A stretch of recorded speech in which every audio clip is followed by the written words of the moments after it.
Bonjour à tous, bienvenue. J'espère que vous avez admiré cette merveilleuse œuvre qui est le plus beau tableau du monde, mais aussi le plus beau tableau du monde que nous avons la chance d'avoir ici dans le musée, à savoir la vue de Delft.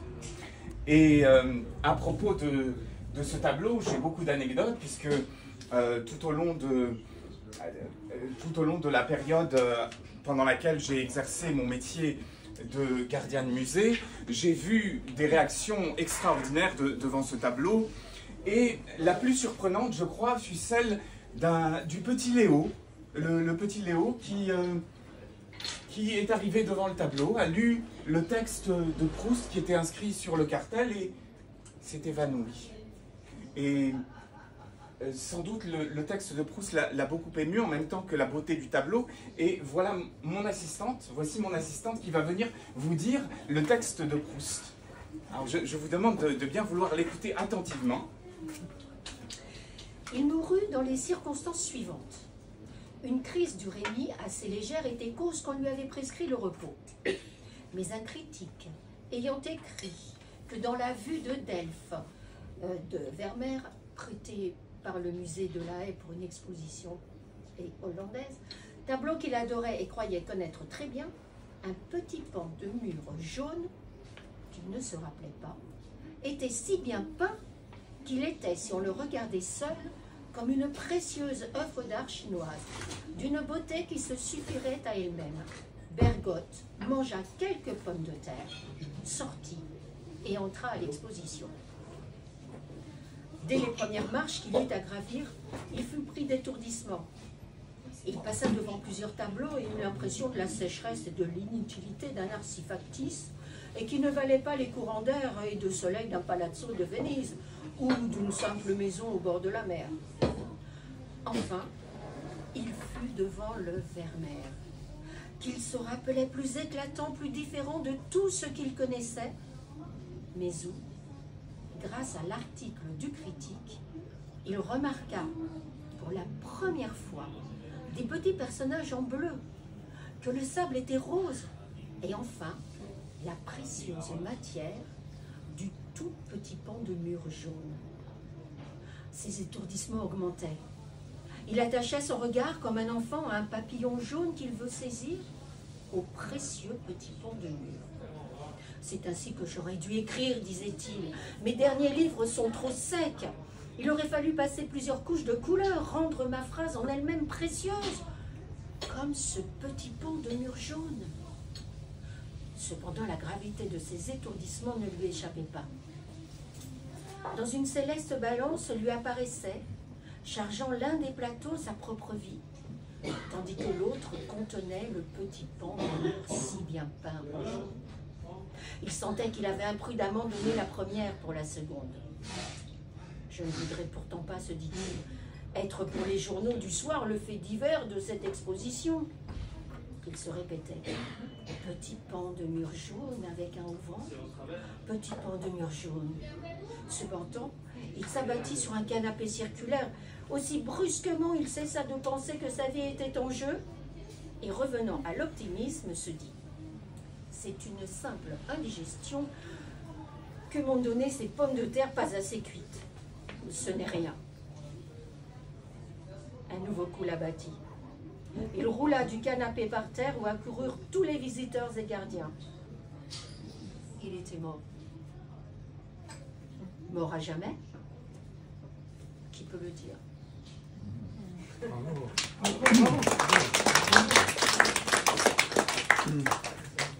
Alors, ce fut le début de mon enquête, c'est-à-dire que j'étais impressionné par cette réaction inattendue de ce jeune homme, de ce petit Léo devant la peinture et devant le texte de Proust, et j'ai décidé d'observer attentivement et de noter dans un petit carnet les réactions des visiteurs.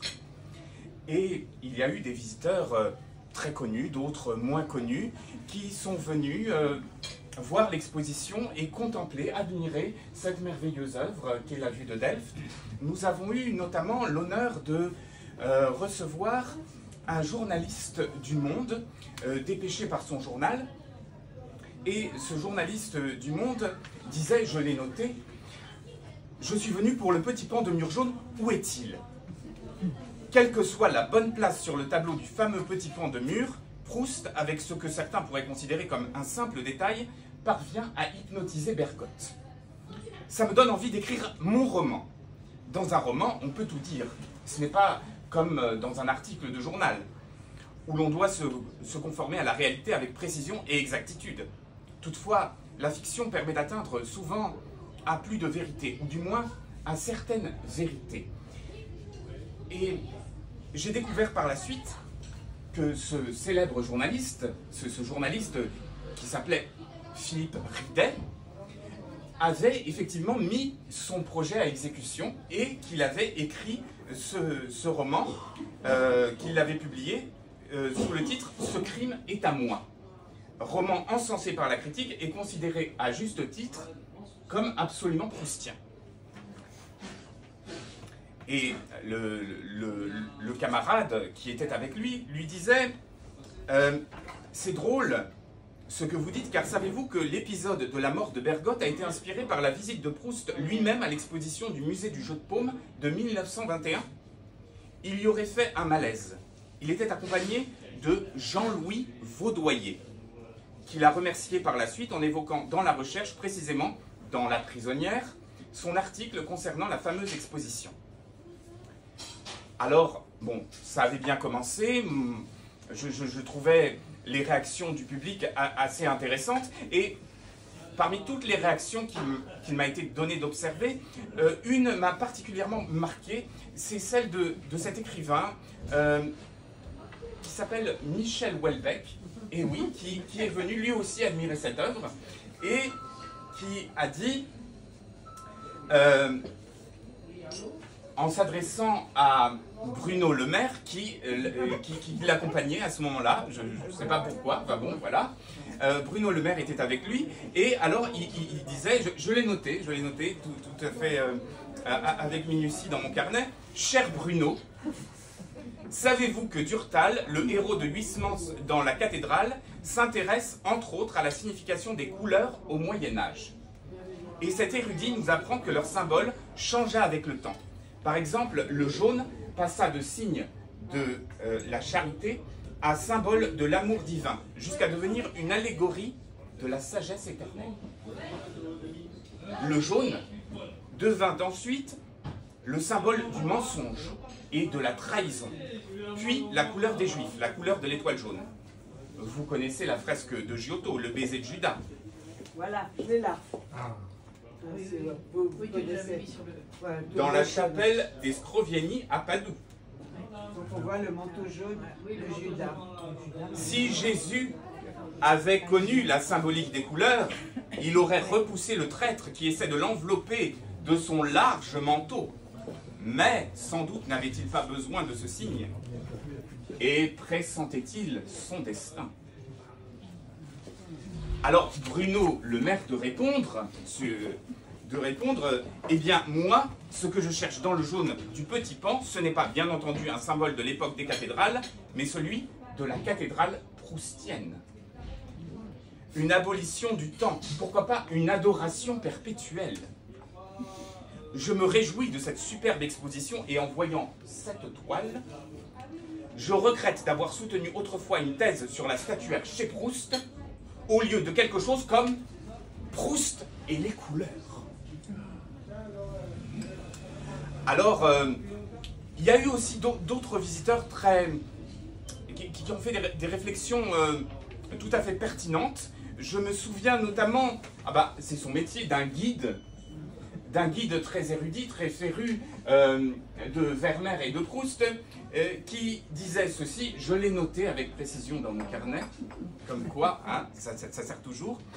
Nous voici devant un des plus célèbres tableaux de Vermeer, parmi les 38 qui lui sont attribués. L'une des deux scènes d'extérieur qui nous soit parvenue, la vue de Delft, doit en partie sa renommée au texte de Marcel Proust, qui figure ici sur le pupitre, juste à droite du tableau. Je vous recommande vivement de le lire, au cas où vous ne seriez pas proustien, mais je sais que c'est le cas, mais, et si vous l'êtes, de le relire, au cas où vous ne le seriez pas par cœur. Que dire de ce paysage peint par Vermeer en 1659-1660, alors qu'il a 29 ans? Cette toile vient du Maurice suisse, musée de la Haye, dont vous pourrez voir d'autres œuvres, en particulier un autre Vermeer, La jeune fille à la perle, un duo célébrissime. Pour ce qui est de la vue de Delft, elle représente la ville exactement telle que l'on peut encore la voir depuis l'endroit où Vermeer l'a peinte. D'une maison louée au sud de la ville à son rythme très lent, à peu près 6 mois. De l'autre côté du port fluvial, on voit 2 portes, celle de Rotterdam et celle de Schiedam, toutes deux aujourd'hui disparues, qui encadrent l'embouchure du canal qui rejoint la rivière Kola. Certains amateurs de Vermeer et de Proust viennent du monde entier pour prendre position depuis cet endroit stratégique. On a confronté le point de vue de cette image à plusieurs représentations cartographiques de l'époque, et l'on a la certitude que Vermeer a pu rendre avec précision, avec une précision extrême, ce qu'il y avait à voir. On peut s'interroger sur l'exactitude quasi surhumaine de la représentation de Delft. Vermeer n'aurait-il suivi le procédé que Léonard de Vinci avait appliqué lui-même de façon à rendre une perspective parfaite, tout simplement en regardant le sujet à peindre à travers un panneau de verre transparent?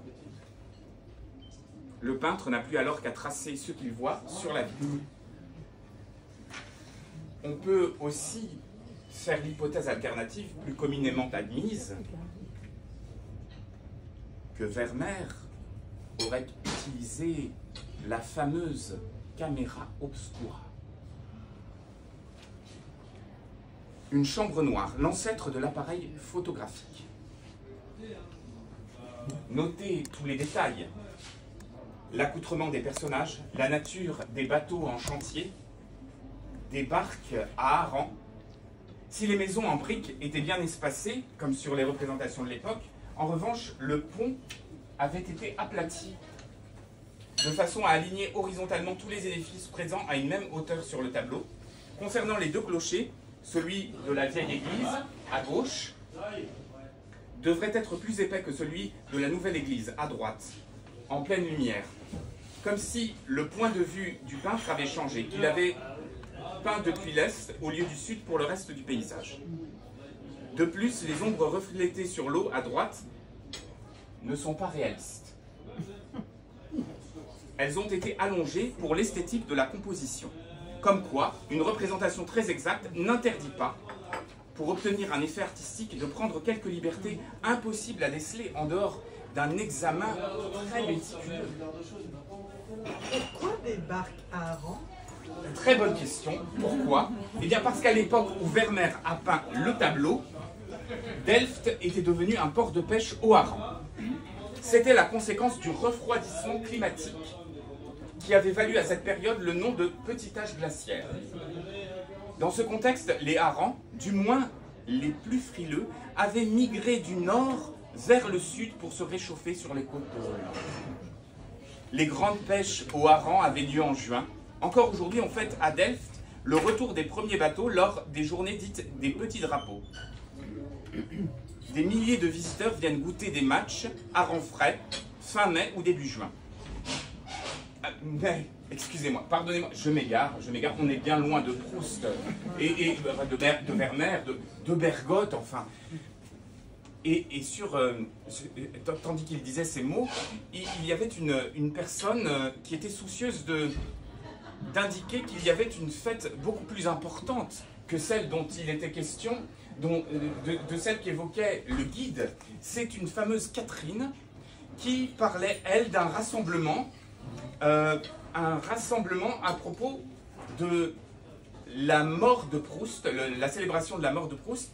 Elle disait à la personne qui se trouvait à côté d'elle: ne vous laissez pas impressionner par cette fête du hareng. Elle n'est rien à côté de la fête la plus importante, celle que j'organise tous les ans pour les Proustiens, au café de la mairie. Place Saint-Sulpice dans le 6e, la fête de la Madeleine, le 18 novembre, pour commémorer la mort de Proust. Enfin voilà, toutes ces réactions étaient bien évidemment dignes d'être notées, d'être consignées.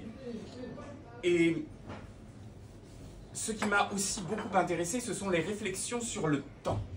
Le temps dans ce tableau. Le temps, que pouvait-on dire sur le temps? Eh bien, il y a des personnes que ça intriguait. Notamment, je me souviens d'un visiteur qui disait « Je me demande pourquoi les bâtiments au fond du tableau luisent autant. Serait-ce à cause de ces beaux cumulus blancs ou gris ou des trous de ciel bleu ?» Et la personne qui était avec elle lui répondait « Tu t'y connais en météo ?» Je suis bien obligé, Diane, car l'état du ciel influence énormément la production du miel de mes abeilles. Tes abeilles? Oui, je suis apiculteur. J'installe avec ma chérie des ruches sur les toits de la région parisienne. On a une société qui s'appelle Ruche d'Urbaine. Mais la météo dans ce tableau, que te dit-elle? Eh bien, à cette question de Gilles, la personne répondit, elle me dit que tous les petits points blancs qu'on voit sur les bateaux, les murs, les toits, vous avez remarqué entre parenthèses comme ils sont variés, certains en tuiles, d'autres en ardoise, évoquent, alliés à des nuages, aux nuances contrastées, une pluie récente. Sans doute une averse, peut-être même une giboulée de Mars. Mais il y a un point qui m'intrigue, moi, béotien qui ne connais rien à la peinture du XVIIe, ce point concerne l'intrication à un degré incroyable dans ce tableau du temps, dans ses deux significations, si je puis me permettre, en anglais. Le time et le weather. Tu n'y connais peut-être rien en peinture, mais chapeau pour l'anglish. C'est vrai que le français a des lacunes. L'heure indiquée par l'horloge, 7h10 du matin, et plus encore le contraste entre les façades et les toits éclatants de lumière sous le soleil et les zones restées dans l'ombre, ce qui se comprend bien avec le ciel ici bleu et là couvert de nuages, indique un quasi instantané. Il suffirait d'un coup de vent de quelques minutes pour que tout change. Pourtant, il paraît qu'il a fallu au moins 6 mois à Vermeer pour peindre le tableau. Les peintres travaillent avec des carnets de croquis et Vermeer a dû noter quelle pouvait être la meilleure configuration de la lumière à retenir pendant ces 6 mois. De cette façon, il a pu respecter la vérité naturelle et la meilleure esthétique. C'est un point de vue. Concernant les couleurs du tableau, je pense, moi, que Vermeer était un précurseur des impressionnistes, toujours à la recherche de lumière à un instant T. Ah, j'en ai vu défiler, j'ai des visiteurs, ah, si vous saviez. Ils étaient heureux, ils ressortaient le sourire aux lèvres et je sais plus quelle personnalité m'a marqué. Ah si, ça me revient. Un comédien assez réputé, Stéphane Varupen, du français, qui s'était déplacé pour admirer ce tableau. Et ce Stéphane était accompagné d'un ami et il dissertait sur le texte de Proust. Il disait, 7 fois dans le texte sur le cartel à côté du tableau, on retrouve le petit pan de mur jaune. Un petit pan de mur jaune. Du tout petit pan de mur jaune. Il attachait son regard comme un enfant à un papillon jaune qu'il veut saisir, au précieux petit pan de mur. Ce petit pan de mur jaune.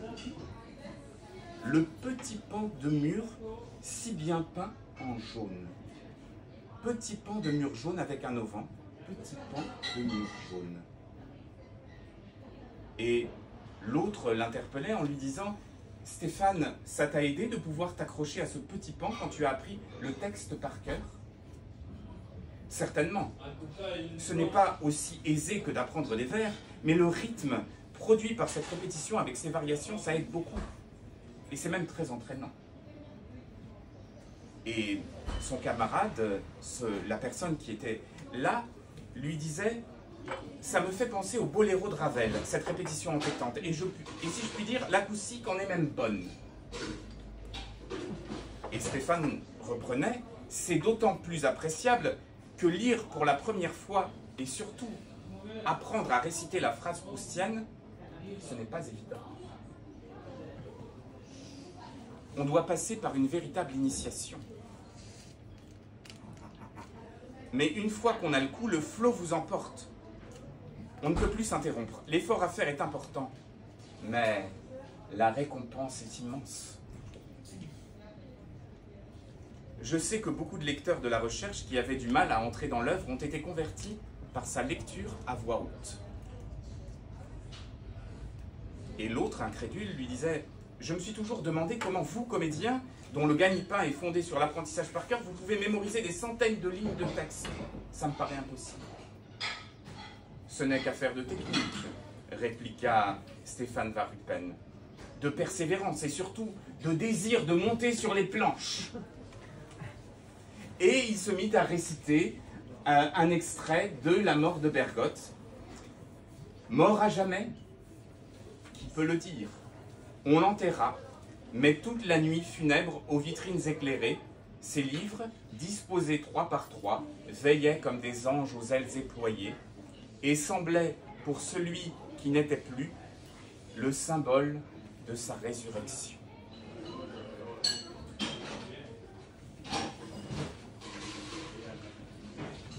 Alors maintenant, je vais évoquer un visiteur et une visiteuse qui se sont interrogés sur la dénomination du pan de mur. Était-ce un pan? Était-ce une tâche? Alors je vais demander à mon assistant de bien vouloir me rejoindre sur scène pour donner vie à cette scène authentique, je le certifie, j'ai pris des notes. Alors, c'est très simple.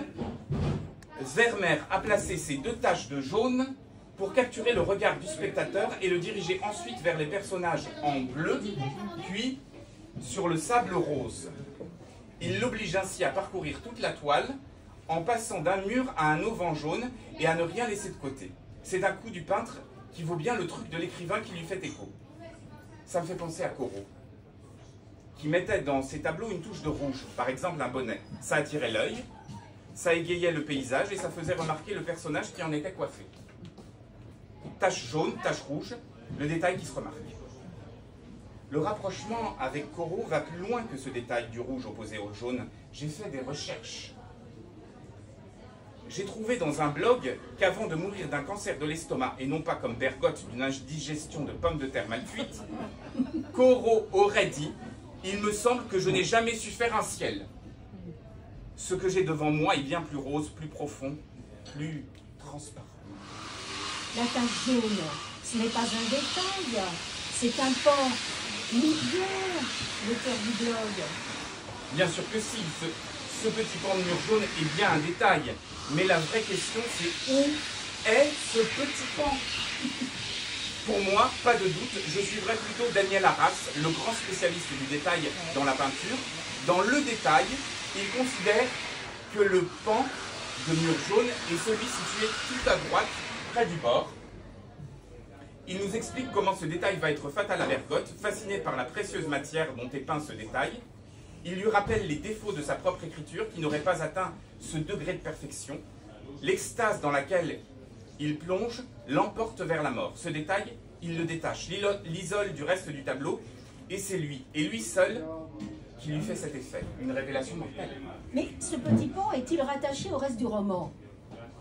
Oui, car d'après Arras, c'est ce petit pan de mur qui annonce la mort de Bergotte. Il est presque sorti du tableau. De plus, il est jaune, ce qui fait un pendant à la première mention du grand écrivain tout au début de la recherche à Combray, lorsque le jeune narrateur lit un de ses romans et que Swann l'interroge, le tout tiens-toi bien sur un fond à fleurs violettes. D'après Arras, Proust a sans doute tissé consciemment ce lien entre l'apparition et la disparition de Bergotte en passant du violet au jaune. 2 couleurs complémentaires. Je suis aussi une fan de Daniel Arras, mais pour en revenir au petit pan de mur jaune, je pense qu'il se met le doigt dans l'œil et que toute cette histoire autour de l'apparition-disparition de Bergotte, les couleurs complémentaires, etc., c'est du délire. Et la préméditation de Proust, qui aurait très tôt songé à cette composition en 2 volets autour de Bergotte, Ça m'étonnerait d'autant plus qu'il a écrit cette page après avoir eu lui-même une indisposition à l'exposition de 1921, peu avant sa mort, le 18 novembre 1922. C'est vrai, c'est le problème de toutes les hypothèses. Elles sont intéressantes, mais il reste à déterminer quelle est la bonne. Voir s'il y en a seulement une de juste. Les plus séduisantes vont souvent trop loin. Elles n'en sont pas plus valides pour autant. Ce qui est net, c'est que, tache ou pan, ce jaune fait bien ressortir le bleu des toits qui l'avoisinent. Bien dit. Et alors, avant de terminer d'énumérer mes souvenirs, j'aimerais avoir une pensée particulière pour un professeur qui aime beaucoup Proust et qui a transmis sa passion à ses élèves. Élèves de 5e, je vous prie de le remarquer. C'est pas si courant que ça et ça m'a beaucoup ému. Alors, il disait à ces jeunes, il leur disait ceci, j'ai pris des notes. Mes chers élèves, vous avez suivi pendant un trimestre le programme Proust à l'école que j'avais concocté pour vous. Vous avez ainsi pu plancher sur cet illustre écrivain malgré votre jeune âge. Il faut dire que nous avions la chance que notre collège Lamartine se trouve à Bischheim, près de Strasbourg, ce qui a permis au professeur Luc Fraisse, proustien mondialement connu, de venir vous présenter son auteur en voisin. Je me suis littéralement régalé de ce temps partagé avec vous. De votre côté, vous aurez peut-être la fierté de pouvoir dire « Proust, je connais ». Nous voici devant le tableau de Werner, qui a inspiré le passage sélectionné que vous êtes censé avoir lu. Je vous l'ai distribué lors de notre dernier cours pour préparer cette visite. Son titre c'est « La mort de Bergotte ». Je vous pose la question suivante. À la lueur du texte de Proust, que voyez-vous dans ce tableau? Monsieur, Oui. il est beau ce tableau. C'est rudement bien peint. Oui, mais en vous référant au texte, pouvez-vous me dire où se trouvent les personnages en bleu? Le sable rose. Voyez-vous une couleur dominante? Le gris des nuages, le rouge brique des maisons, Le gris bleu de l'eau. le jaune du clocher, le noir du bateau. Je vois avec plaisir que vous avez su reconnaître le clocher. D'ailleurs, ceci me fait penser à une question. Savez-vous quel est le livre le plus cité dans À la recherche du temps perdu, dont il est question, où il est question d'une ville d'or? Les Trois Mousquetaires. Bon, voyons, Ahmet, ce n'est pas parce que je vous ai fait étudier en 6e mon écrivain favori qu'il n'existe que 2 auteurs, Alexandre Dumas et Marcel Proust.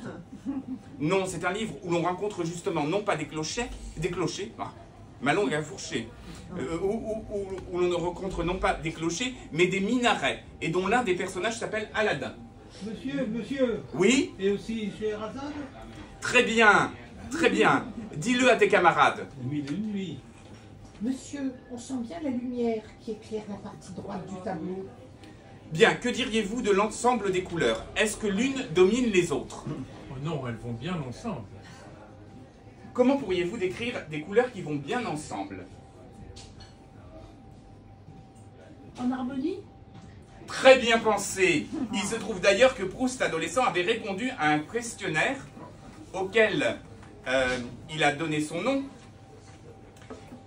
À la question « La couleur que je préfère », il a écrit « La beauté n'est pas dans les couleurs, mais dans leur harmonie ». Tu as bien décrit l'impression que l'on tire de cette peinture. Mais reste une question. La question. Voyez-vous le petit pan de mur jaune?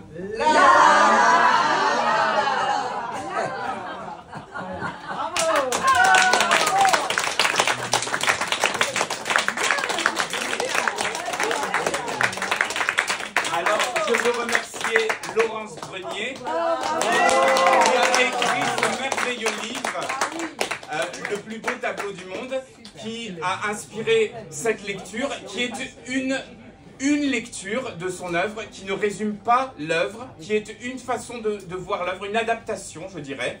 Voilà, et donc il faut lire, si vous ne l'avez pas encore fait, l'œuvre de Laurence Grenier, le plus beau tableau du monde, aux éditions Palio. Et nous avons ici la chance d'avoir son éditeur, Jean-Jacques Salon. Alors, je souhaite aussi remercier chaleureusement Elsa Favrel, qui m'a beaucoup aidé pour travailler ce rôle, donc je la remercie beaucoup. Et j'ai une pensée aussi pour un ami comédien qui me soutient dans mes démarches et dans le travail que je fais en tant que comédien. C'est Serge Feuillard qui a joué dans La vie de ma mère un rôle très intéressant. Et donc voilà, je remercie Serge. Voilà. Et bravo toi aussi, parce que c'est...